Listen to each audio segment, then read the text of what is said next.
இங்க இருக்கின்ற விவசாயிகள் எக்கேடு கெட்டு போனாலும் பரவாயில்ல, அதை பத்தி எல்லாம் கவலைப்படல. கூட்டணி வைத்திருக்கின்றீர்களே, உங்களுடைய கூட்டணி கட்சி சேர்ந்த கம்யூனிஸ்ட் கட்சி தான் கேரளாவில் ஆண்டு கொண்டிருக்கிறது.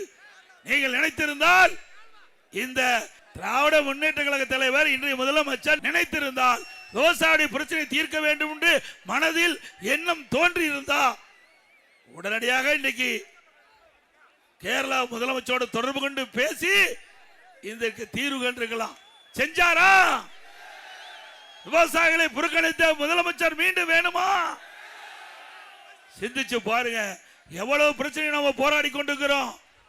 இன்றைக்கு கேரள அரசு அங்கே பக்கத்தில் ஒரு அணை கட்டணும் இன்றைக்கு குறிப்பிட்டு இருக்கிறாங்க.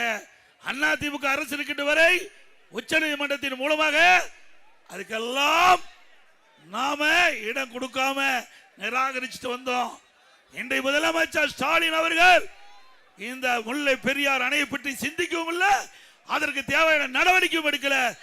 அதிமுக ஆட்சியிலே கொண்டு வரப்பட்டு டெண்டர் விடப்பட்ட பணியை உண்மையிலேயே இந்த தேனி மாவட்ட மக்கள் அக்கறை இருந்தால், 5 மாவட்ட மக்கள் அக்கறை இருந்தால், நாங்கள் கொண்டு வந்த அந்த பராமரிப்பு திட்டத்தை நிறைவேற்றி இன்றைக்கு 152 அடி உச்ச நீதிமன்றம் அளித்த தீர்ப்பின்படி நீருடைய அளவை உயர்த்தி இருக்கலாம்.